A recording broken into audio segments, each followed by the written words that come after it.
થઈ જતા ભર ઉનાળે 40 ઉપરાંત ડિગ્રી તાપમાન હોય, જેને લઈને ખેડૂતો દ્વારા પોતાના બોરના પાણી દ્વારા તળાવમાં પાણી નાખીને ભરવામાં આવી રહ્યા છે। ડભોઈ તાલુકાના બોરિયાદ ગામે ગામ તળાવ ભર ઉનાળે કોરું કટ થઈ જતા ભર ઉનાળે 40 ઉપરાંત ડિગ્રી તાપમાન હોય, જેને લઈને ખેડૂતો દ્વારા પોતાના બોરના પાણી દ્વારા તળાવમાં પાણી નાખીને ભરવામાં આવી રહ્યા છે। માનો તો ગમે ત્યાં પાણી પી શકે છે, પણ મૂંગા જાનવરો ક્યાં જાય, જેને લઈને ગામના લોકોએ નક્કી કરી તળાવમાં પાણી છોડવામાં આવી રહ્યું છે। હાલમાં દેશભર સહિત રાજ્યમાં અને ડભોઈમાં કાળઝાળ ઉનાળાની ગરમીમાં 40 ડિગ્રી ઉપરાંત તાપમાન હોય, ત્યારે ડભોઈ તાલુકાના બોરિયાદ ગામે ગામ તળાવ કોરુકટ થઈ જવા પામ્યું હતું। ગામના પશુઓને પાણી પીવાની ચિંતા કરી સમગ્ર ગામના ખેડૂતોના ખેતરોમાં આવેલ બોરના પાણી તળાવમાં પાઇપો વડે તળાવમાં પાણી છોડવામાં આવી રહ્યું છે।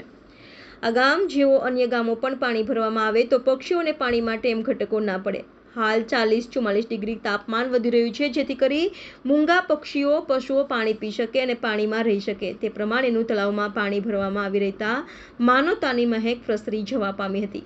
ગામ બોરિયાદ, તાલુકો ડભોઈ, જિલ્લો વડોદરા। બોરિયાદની ભાગોળમાં આવેલું તળાવ ભર જેઠ મહિને બિલકુલ સુકાઈ ગયેલું હોય, મૂંગા પાણીઓને પાણી પીવા માટેની બહુ વલખા મારતા હોય છે। આવા જ સમયમાં બાજુમાં કૂવો ધરાવતા ગૌરંગભાઈ કનુભાઈ પટેલ છેલ્લા 2-3 વર્ષથી તળાવમાં પોતાના કૂવાનો બોર ચાલુ કરી અને પાણી ભરે છે। આ એક માનવતાને વખાણવા જેવું છે। આ કળિયુગમાં લોકો પૈસા આપીને પાણી નથી આપતા, પરંતુ આ એમની ઉદારતાને લઈ મૂંગા પાણીઓને એક પાણી પીને સંતોષ થાય એવું કાર્ય કરી રહ્યા છે। કેટલા ટાઈમથી ચાલુ છે અને આ છેલ્લા 2-3 વર્ષ, આ છેલ્લા 2-3 વર્ષથી એમનો બોર ચાલુ થયો ત્યારથી પાણી ભરે છે।